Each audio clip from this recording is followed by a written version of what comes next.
मुख्यमंत्री हेमंत सोरेन ने एक बार फिर केंद्र सरकार पर हमला बोला है। हेमंत सोरेन ने केंद्र सरकार पर सवाल उठाते हुए एक ट्वीट किया है। ट्वीट में खेलो इंडिया स्कीम के तहत राज्य को केंद्र की तरफ से आवंटित राशि पर सीएम ने सवाल उठाया है। हेमंत सोरेन ने झारखंड को बेहद कम फंड मिलने पर केंद्र सरकार पर निशाना साधा है। उन्होंने पोस्ट कर कहा कि झारखंड को सिर्फ 9 करोड़ रुपए मिलना सरासर अन्याय है। हेमंत सोरेन ने इस योजना के तहत राज्यों को मिलने वाली राशि की लिस्ट भी शेयर की है। लिस्ट में राज्यों के सामने आवंटित राशि अंकित है। इस लिस्ट में एक जगह पर हॉकी का चिन्ह बना है, वहां 426.13 करोड़ रुपए दर्ज हैं। यह राशि गुजरात सरकार को दी गई है। यह राशि उत्तर प्रदेश को आवंटित राशि 438.27 करोड़ से 12 करोड़ कम है। इन दो राज्यों के अलावा किसी भी राज्य को इतनी बड़ी राशि नहीं मिली है। अब न केवल झारखंड सरकार बल्कि कई राज्यों जैसे हरियाणा और तमिलनाडु में भी केंद्र सरकार के द्वारा आवंटित इस राशि को लेकर सवाल उठाए जा रहे हैं। केंद्र सरकार द्वारा गुजरात को सबसे ज्यादा फंड देने पर सोशल मीडिया में सवाल उठ रहे हैं। कहा जा रहा है कि गुजरात सरकार को इतनी अधिक राशि दी जाती है, जबकि शायद ही वहां का कोई खिलाड़ी ओलंपिक में उल्लेखनीय प्रदर्शन कर पा रहा है। जबकि हरियाणा और मणिपुर जैसे राज्य जहाँ के कई खिलाड़ी अच्छा प्रदर्शन करते हैं, उन्हें गुजरात की तुलना में काफी कम फंड दिया जा रहा है, जो बिल्कुल गलत है। बता दें, खेलो इंडिया साल 2017-18 में प्रधानमंत्री नरेंद्र मोदी द्वारा जमीनी स्तर के एथलीटों को एक मंच प्रदान करने तथा संपूर्ण भारत में खेल के बुनियादी ढांचे का निर्माण करने के लिए परिकल्पित एक योजना है। इसके तहत राज्यों को खेल में बच्चों को बढ़ावा देने के लिए केंद्र सरकार की तरफ से फंड दी जाती है।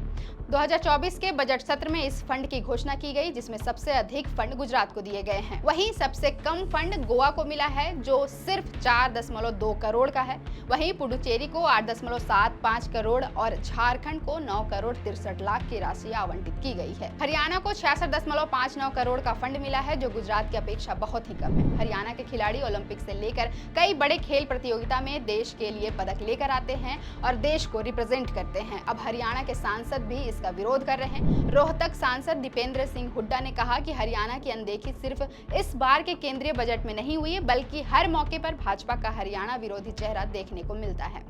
पूरी दुनिया में देश का तिरंगा लहराने वाले व देश में सबसे ज्यादा मेडल जीतने वाले हरियाणा के खिलाड़ियों को केंद्र सरकार ने खेलो इंडिया के तहत सिर्फ 3% बजट दिया है। यह हरियाणा के साथ भेदभाव नहीं तो और क्या है।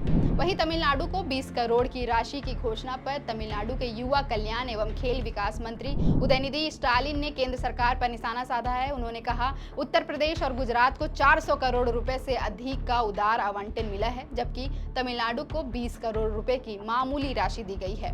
तमिलनाडु ने शतरंज olympiad, hockey championship tournament, world surfing league, squash world cup, खेलो इंडिया यूथ गेम्स आदि का आयोजन किया है। तमिलनाडु अंतर्राष्ट्रीय स्तर पर भारत के खेल क्षेत्र का चेहरा बन रहा है। खेल क्षेत्र में इन रचनात्मक गतिविधियों के बावजूद तमिलनाडु को केवल 20 करोड़ रुपए मिले हैं। यह तमिलनाडु के खिलाड़ियों के साथ किया गया बहुत बड़ा अन्याय है। मैं तमिलनाडु के लिए धन आवंटित करने में भाजपा के फांसीवाद दृष्टिकोण की कड़ी निंदा करता हूं। पश्चिम बंगाल के दुर्गापुर से सांसद कीर्ति आजाद ने भी सोशल मीडिया एक्स पर इस आवंटन लिस्ट को जारी किया है। उन्होंने सवाल उठाया है कि मणिपुर और हरियाणा राज्य जहां के ओलंपियन सबसे अधिक मेडल देश के लिए लाते हैं, उन्हें कितनी कम राशि मिलती है और गुजरात को कितनी अधिक, जहां से कोई भी खिलाड़ी कभी उल्लेखनीय प्रदर्शन नहीं करता है, क्रिकेट को छोड़कर। अब वापस झारखंड के मामले पर आते हैं। हेमंत सोरेन का केंद्र सरकार से सवाल करना जायज है। झारखंड खेल क्षेत्र में उभरता हुआ राज्य है। वुमेन हॉकी में झारखंड की 6 प्लेयर हैं। इंडियन क्रिकेट टीम से लेकर IPL तक में झारखंड के खिलाड़ी देश के लिए खेलते हैं। अन्य कई खेलों में भी झारखंड के खिलाड़ी देश का प्रतिनिधित्व करते हैं। झारखंड अन्य राज्यों की अपेक्षाकृत कमजोर आर्थिक पृष्ठभूमि वाला राज्य भी है। यहाँ के खिलाड़ियों को प्रैक्टिस के लिए मूलभूत सुविधाएं भी नहीं मिल पाती है। ऐसे में कई टैलेंट पैसे की वजह से भी आगे नहीं बढ़ पाते हैं। उसमें राज्य के साथ केंद्र सरकार की ये भेदभाव चिंतनीय है। फिलहाल के लिए इतना ही। मेरा नाम है अवंतिका और आप देख रहे थे द फोर्थ पिलर।